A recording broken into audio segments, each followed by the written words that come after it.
Hello, everyone. It's September the 8th on Wednesday.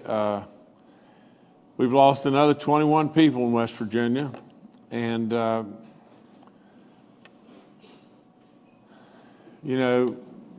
thankfully, we did get a little uptick in the total number of people that got vaccinated over the last few days. But nevertheless, we've still got a long ways to go there.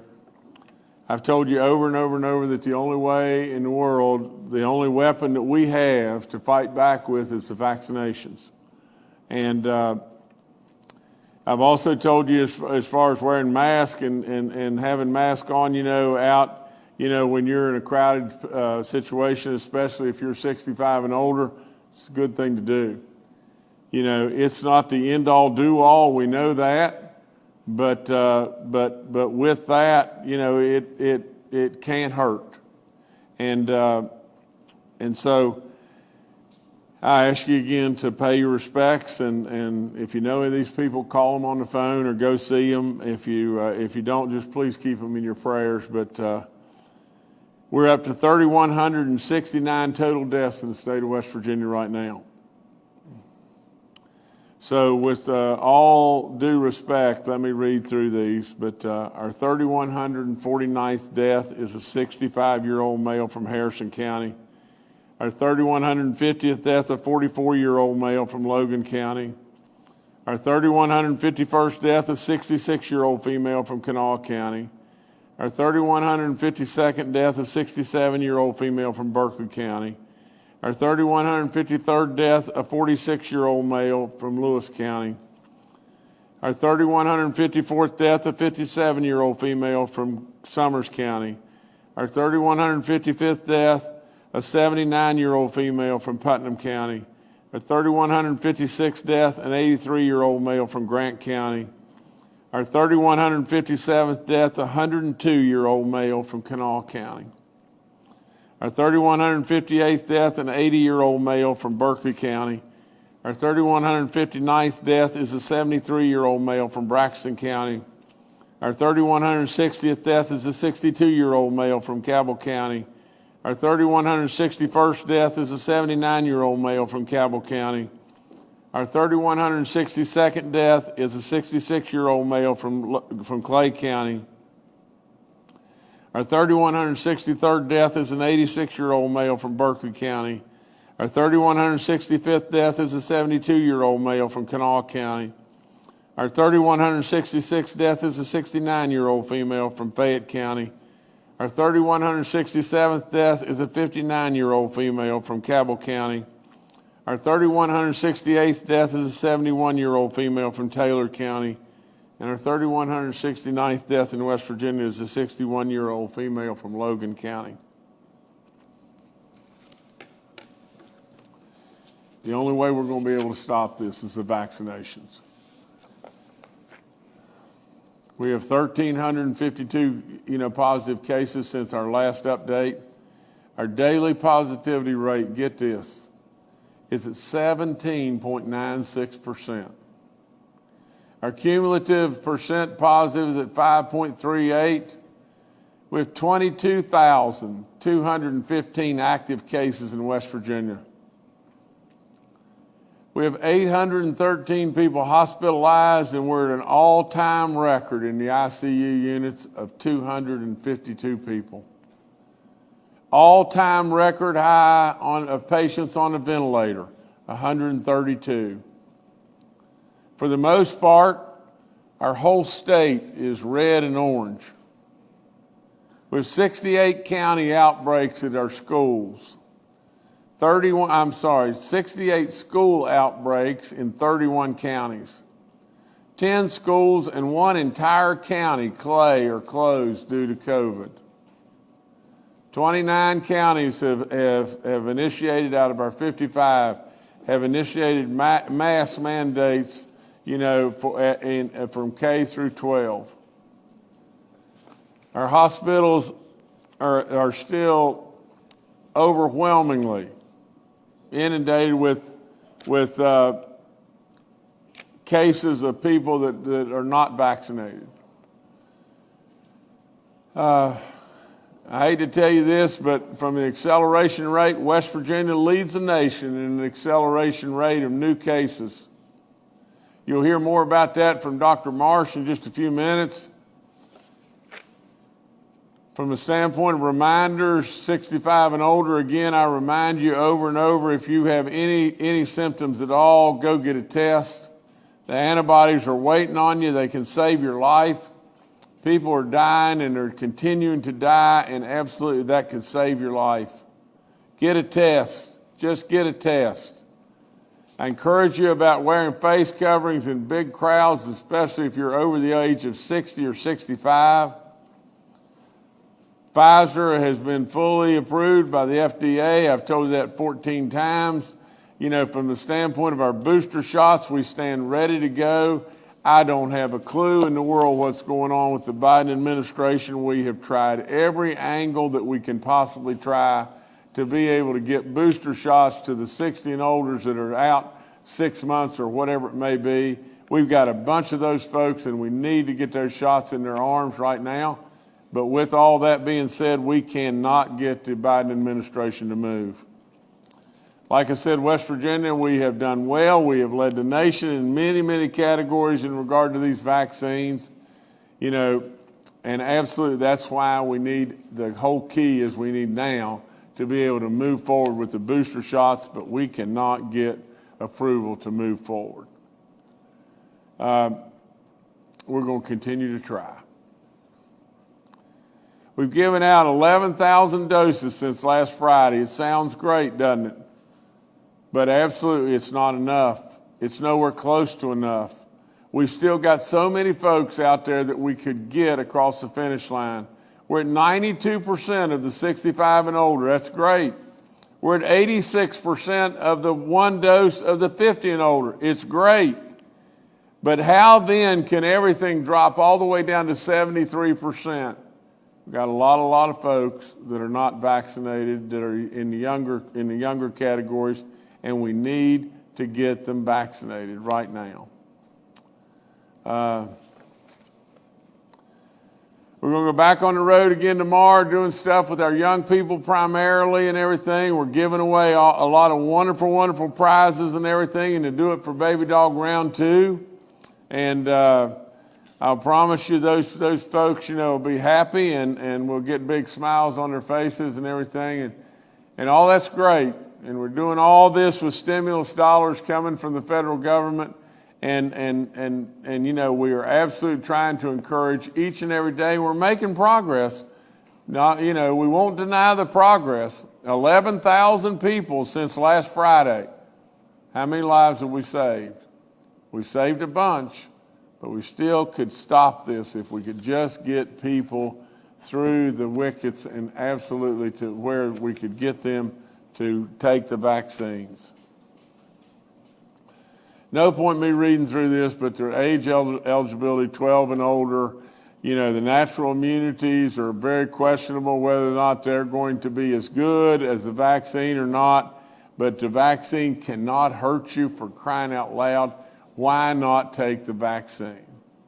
Young people are the issue. The COVID information's up there. All the free testing stuff is up there. We thank Frith. We thank Walgreens over and over. Long-term care facilities, we now have 62 outbreaks. 3 in our churches in Barber, Monroe, and Wayne counties. Our corrections, we're up to 134 inmates and 58 staff. I encourage you about giving blood all the time. Our grand families announcement was up. The registration is open. Please, grand families, help us get the kids in your households vaccinated and take advantage of this $150 voucher. Now, a couple of really nice announcements here is we know who our Teacher of the Year is. His name's Brian Casto, and Brian is from Cabell County. He and Kathleen Miller is our service personnel person of the year, and she is from Wayne County. I congratulate them both in every way. Brian is a teacher of West Virginia Studies at Milton Middle School in Cabell County. and he also coaches t-ball, and he works with the teens in his church. He enjoys the outdoors with his wife and 3 children, and we congratulate him on a fabulous job. And Catherine, I'm sorry, I may have said Kathleen, but it's Catherine. Catherine Miller is the state's Service Personnel of the Year winner, and she is a cafeteria manager at Wayne High School. She's done it for 19 years. Her students and everybody just love her to death. She makes incredible contributions to us all across everywhere. She has participated and helped with fundraisers for hospice in Huntington, and is also involved in the Wayne County Special Olympics. And Catherine, just what incredible work both of you do. You're both very, very deserving. Again, I congratulate all the finalists, that were involved this year. We got a lot of great teachers and service personnel folks that do incredible work across this state with our kids, and even as we speak, do they not deserve all kinds of badges of courage, because they are running to the fire right now so that our kids can be in school. Absolutely, they are there with those kids and everything right now to assure that our kids can be in school and get in-person learning. It's so important. And we hate it like crazy with what's going on with this pandemic and raging in Clay County right now.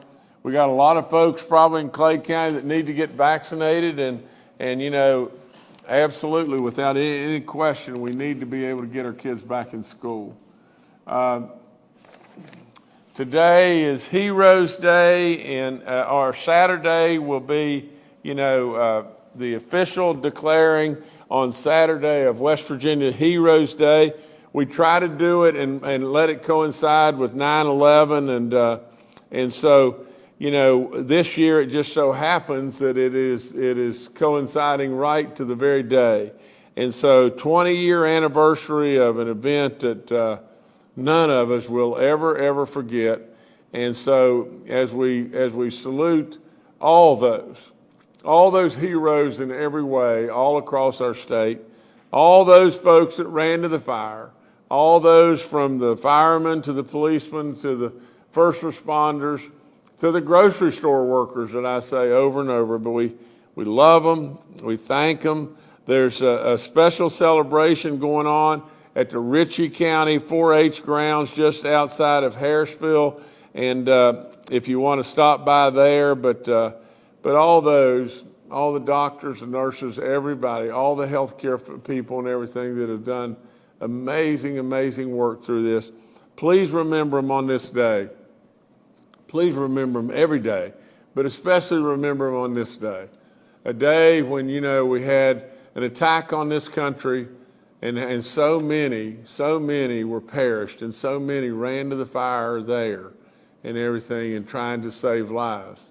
So many have perished in West Virginia now, and so many have continued to run to the fire. Remember them all, in every way. Those that we've lost and those that are currently with us and everything, and trying to help each and every one of us each and every day. So that's all I got right now. I need you to get vaccinated in every way. All right, thank you, Governor. Let's now go to Dr. Clay Marsh, our coronavirus czar. Well, good morning. I think the governor has really covered very well what the situation is. And just as a quick reminder, we've been talking for probably the last 6 weeks or more about the effect of the Delta variant in other places, and comparing what happened in India, which was a very much unvaccinated country, versus what happened in the United Kingdom, which was a much more highly vaccinated country. That in India, we saw an explosive growth in the number of cases that was generated by the Delta variant, because the Delta variant is much more highly infectious and was spread to people. Hospitalizations explosively grew, and to the point where people, families need to bring their own oxygen for their family member who is lucky enough to find a bed, and deaths went up extraordinarily. They saw between 400,000 100,000 and perhaps as many as 3 to 5 million deaths during that time that the Delta variant ravaged India, which was about a 10 to 12-week period of time. The United Kingdom, on the other hand, saw a real explosive increase in number of cases, but saw much fewer hospitalizations and really no deaths that increased. And that probably has to do with the immunization in their population and perhaps the health of their population. But fundamentally, we saw two different aspects of the Delta variant. And what we're seeing here in West Virginia right now is exactly what we would expect. The Delta variant has entered that explosive growth phase where enough people who are unvaccinated are infected, that they can infect other people that are largely unvaccinated in social networks, and you're getting cross-contamination. And just like if you have a big roaring fire, the fire might start off in a few places, but after a while, if you have enough dry timber and have too few number of fire walls, that fire can start to consume more and more of the forest at risk and start to join and create one raging fire. And that's exactly, I believe, what we're experiencing right now in West Virginia. As the governor said, the way to generate the firewalls is vaccination. And there's really no other intervention that works as well as that. And so we are very much hoping that West Virginians continue to choose vaccination of the vaccine eligible, because what we see is that vaccines are incredibly protective. Even as we look at more people who may be suffering some vaccine breakthrough cases, an article recently written, looked across all of the studies, and the risk of even getting a vaccine breakthrough in the United States is about 1 in 5,000 people. And as we look in West Virginia, we see that certainly the more severely ill people who are in our hospital beds, in our ICU beds, and on ventilators are people that are not vaccinated. And for people that do have vaccine breakthrough cases, these are almost all older West Virginians with pre-existing medical problems. And as the governor said, if you fall into that category, if you're over 60, 65, 70 years old, and you're fully vaccinated, and you are 6 months or so from your final vaccine, then be careful right now. It's a time that you could be at risk, although the vaccine that you've received should still be highly protective for you. And if you're unvaccinated, be incredibly safe right now, and please choose vaccination. Vaccination won't get us out of this surge right now. It has already started, and it will need to consume itself out in that inverted V-shaped curve that we've talked about before. But as the governor also pointed out, we are basically at the peak of our hospitalizations that we saw in December, January, before we had the vaccines. We now have more people in the ICUs, more people in ventilators than we've ever had before, and this is still growing.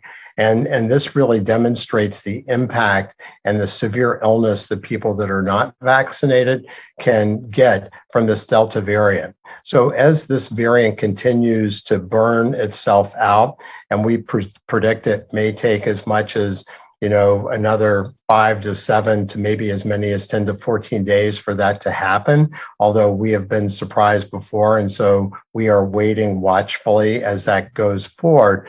We also know that our hospitals are being stressed in ways that they haven't been stressed before. And we are working very closely hand in glove with our hospital leadership and our long-term care leadership to fashion plans to be able to continue to maintain the capacity for that. As the governor said, our two main jobs are save lives and protect hospital capacity. And this Delta variant is going to challenge us in a way we haven't been challenged before on both. The way that we get out of this is people be careful, wear masks if you're indoors, please be fully vaccinated. That is by far the most important consideration, and stay together, because together we are much stronger than if we fracture apart. Thank you. All right, thank you, Dr. Marsh. Next to retired Major General Jim Hoyer, the director of our Joint Interagency Task Force. Good morning. Just to reinforce a couple of points that the governor and Dr. Marsh made, We continue to see an uptake in vaccines, excuse me, but as the governor points out, it is just not fast enough. The speed is just not fast enough. We've got to continue to educate West Virginians. We've got to continue to get West Virginians to go out and get vaccinated. But as Dr. Marsh pointed out, we will not get through this surge with those vaccination efforts, but we've got to be prepared for what comes next. Just reinforcing why that is so important, as was pointed out, we are at basically the peak and beyond of our hospital numbers that we saw during the last surge. We are working, as Dr. Marsh pointed out, with the Hospital Association and the individual hospitals to manage equipment such as ventilators, to work through challenges that they face. All of our hospitals told us this morning that were on the call that they are now managing throughput challenges to make sure that they have space, primarily based on staffing issues and equipment issues, to be able to address the needs of West Virginians. And Jordan, if you could, if we have that donut chart. So just to reinforce again, the governor's point, Clay's point, all of us about vaccines. If you look at these numbers right now and you look across those various charts, total hospitalizations, COVID hospitalizations, 83% of those people are unvaccinated. 17 are breakthrough challenges. But when you dive down into the numbers specifically of the most ill, ICU, 90% of those folks are unvaccinated West Virginians. Only 10% are breakthroughs. And 92% of the ventilator patients are unvaccinated. So again, to reinforce the point, West Virginia, we wouldn't be here. The governor wouldn't be coming on 3 days a week. We wouldn't be reinforcing this if it wasn't the right thing for you to do to protect yourself, as well as to protect the rest of West Virginians, so that we don't run into challenges where an individual who is ill for some other reason can't get hospital care because unvaccinated West Virginians have taken up our hospital spaces. Thank you. All right, thank you, sir. Dr. Inamjad and Secretary Bill Crouch are also joining us today and are available for questions. We'll now go to questions from members of the media. The first today from Kenny Bass with WCHS and Fox 11.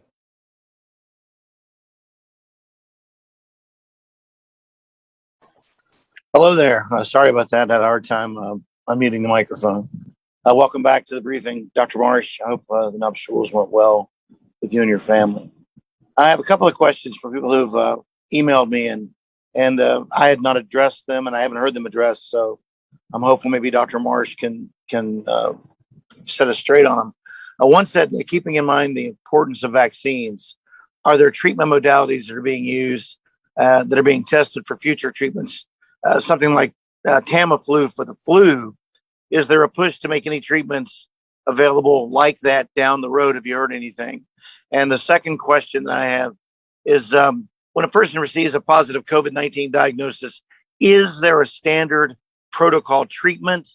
What are the available treatments? Is everyone offered the monoclonal antibody infusions, or does it depend on the severity of your symptoms? Thank you very much. Dr. Marsh, go. Thank you, Kenny, and thank you, Governor. So to answer your first question, Kenny, yes, many companies are working on different approaches, antiviral agents that could be used as a preventive measure to try to keep the virus from entering the body. But let's just point out, and this is really important, that we already have an incredibly effective treatment, and those are our vaccines.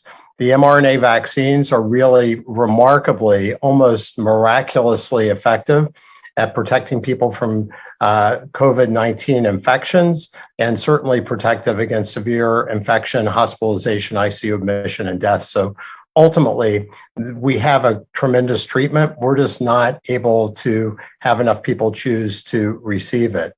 When it comes to standard protocols for people who are infected, certainly we would advise for everybody who's infected, or has symptoms to get tested. That way we can start to isolate people who do have COVID-19 infections from others, which slows down this explosive rate of growth. Certainly people that are qualifying as immunocompromised, people who are over 65 or who have other pre-existing health conditions can be candidates for the monoclonal antibody cocktail that we have, and those can be life-saving. And they work only as outpatients as opposed to people that get sick enough to go to the hospital. So getting that treatment to people quickly is certainly important, but there are criteria for the use of those treatments that are available, both through the DHHR, through the Bureau of Public Health, Dr. Amjad, and others.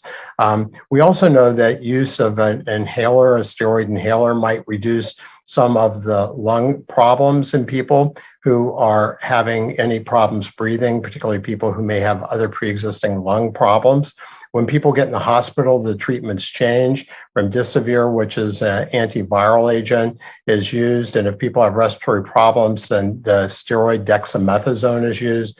There are also other really targeted treatments against the over-response of the immune system that can be used in specific instances to be able to reduce the time that people are in the ICU or on a mechanical ventilator. Thank you.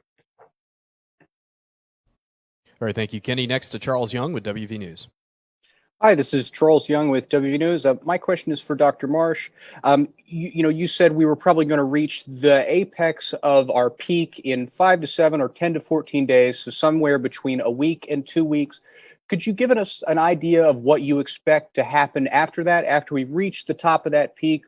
What are we going to see over the next few weeks? What's the drop going to look like? Thank you. Dr. Marsh, go. Thank you, Governor. Thank you, Charles.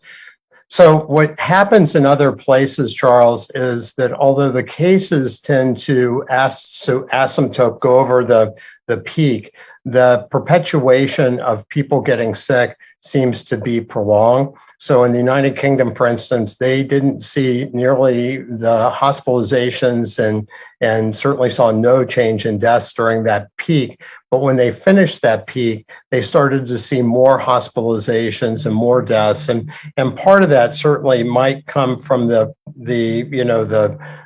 loosening of some of the restrictions that happen in the United Kingdom during that time. But we can anticipate, even if everything gets much better and we get many more people vaccinated, which we're certainly hopeful to do, that we'll still see a potentiation for at least 10 to 14 days of numbers of people in the hospital and people who may well die of COVID-19, because both of those tend to be lagging after the peak in number of cases. All right, thank you, Charles. Next to Paul Mullen with WCBC. Good morning, Governor. Good morning, panel. I wanted to ask a question about rural hospitals. At this point in the pandemic, many of those who were vaccinated on staff at rural hospitals are near the end, and kind of like in your boat, Governor, where the efficacy has gone down a little bit. That also would put the stress on the rural hospitals, I think that General Hoyer alluded to in his comments, where you might not have enough staff to treat the people. Is there a plan in place to take care of a rural hospital that may get into that worst case scenario? Or maybe if there would be more than one of them, and maybe the instant follow-up is there anybody on that teeter-totter there that they may be in trouble, and we haven't really seen that yet? Thank you. Paul, there is a plan, and there's, the overflow plan is in place, but General Hoyer, maybe you could explain more about this. Yeah, Paul, so the first phase of this with the hospitals is the hospitals individually will have to manage the availability of other care that they can give, primarily looking at elective procedures and processes. So they'll manage that. Then that is also managed for our primary facilities, because you'll start to see a challenge with the inability to move patients out of critical access hospitals. So all of that has to be managed, and we're now managing it at each hospital level. And then from there, we look at the larger state plan to be able to address additional overflow. But it all primarily goes back to your point, staffing availability right now. And that's the challenge that is the hardest to manage. All right, thank you, Paul. Next to Mark Curtis with Nexstar Media.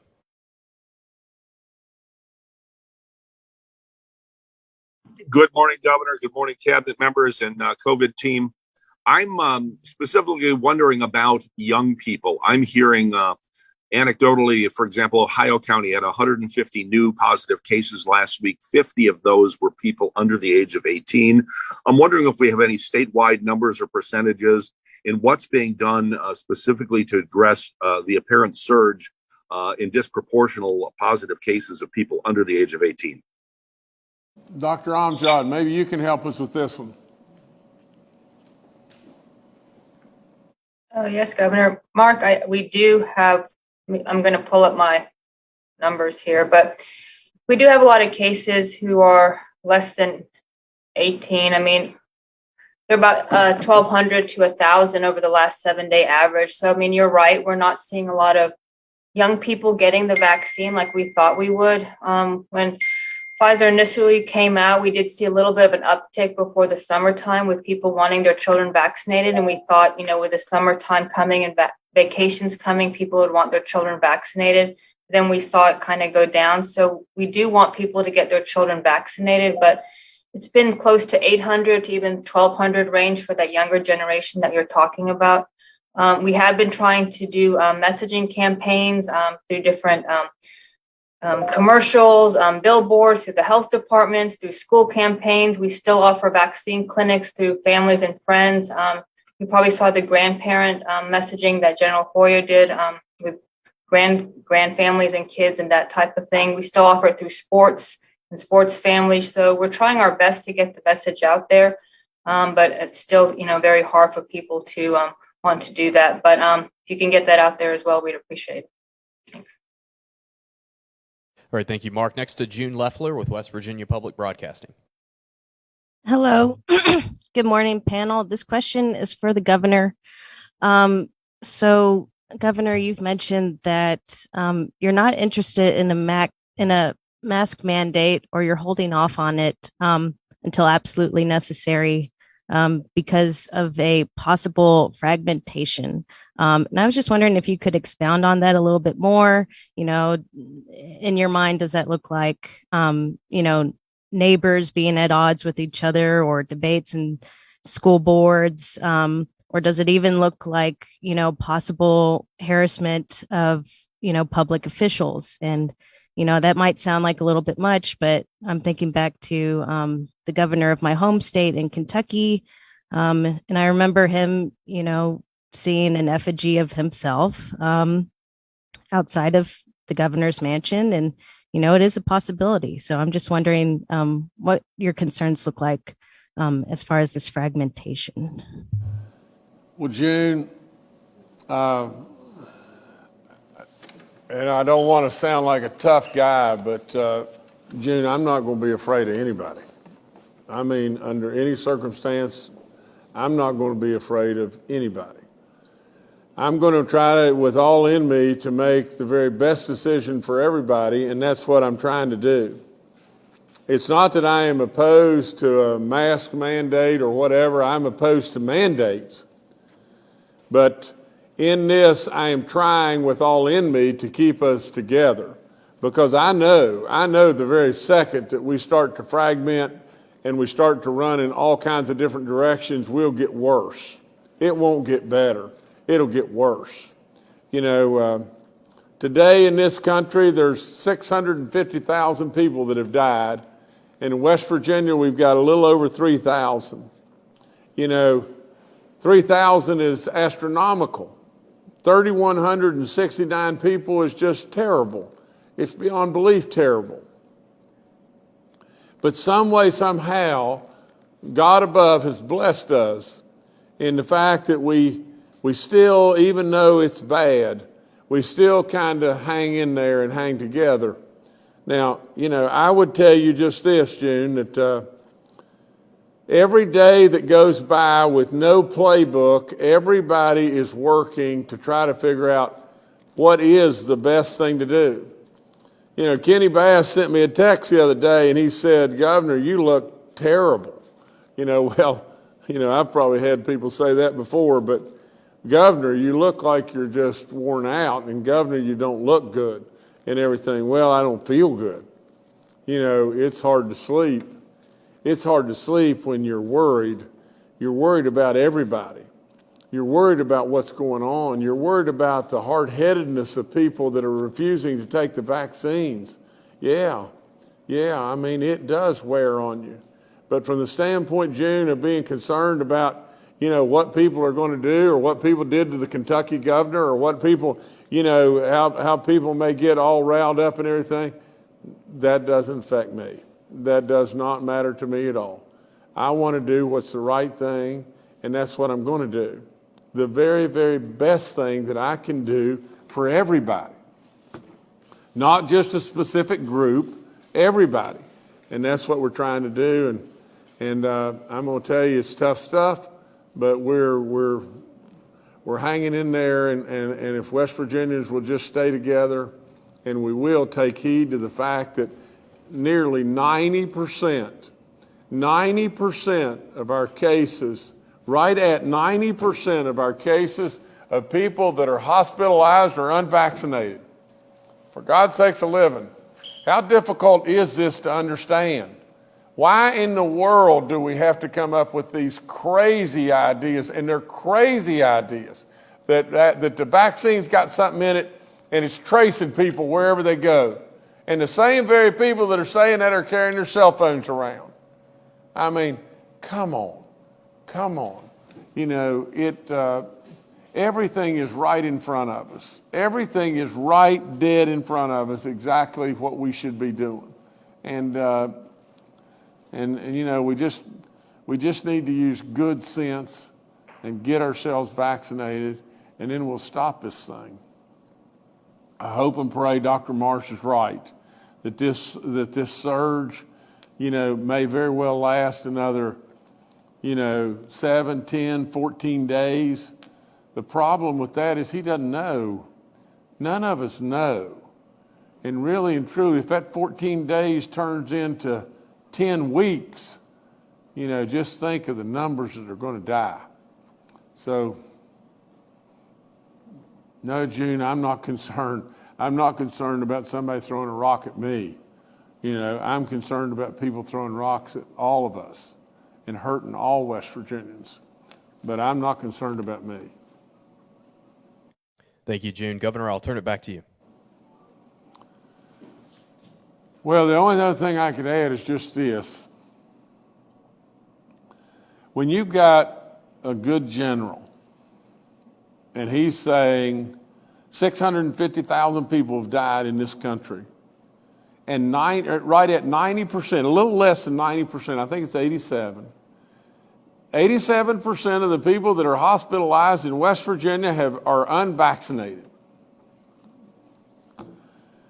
Look, we all know that there's no end-all, do-all. There's nothing perfect here.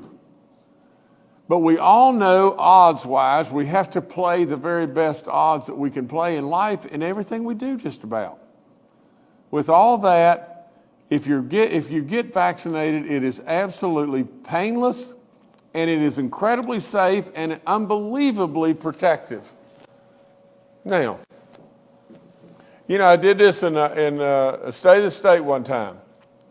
I said, it used to be the old horror movies were all centered around, a lot of them centered around Frankenstein.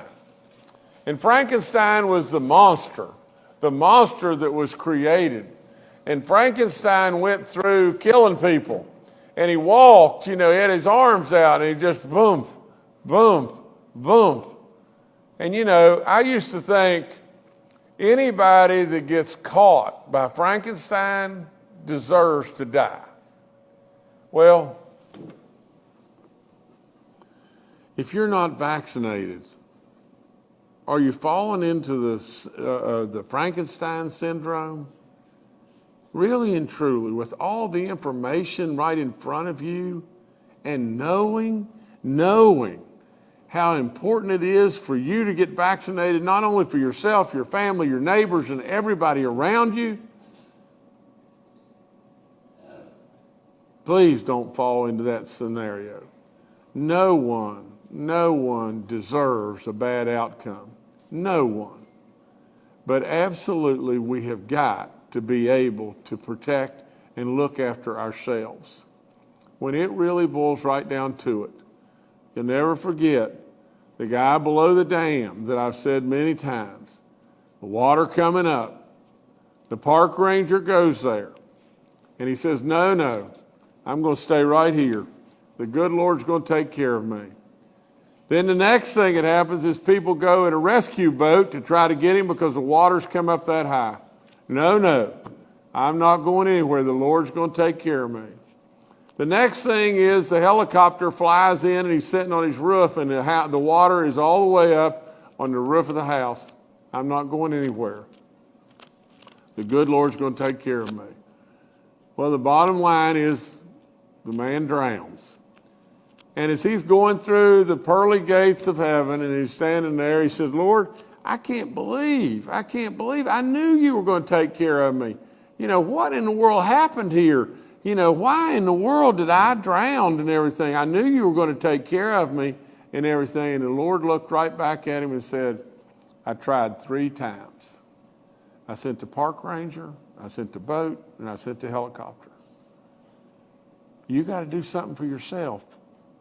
He expects all of us to do something for ourselves.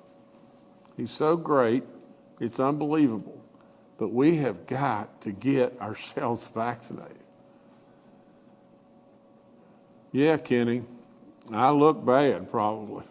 And that's probably the way it's always been. But I really care. I really love our people.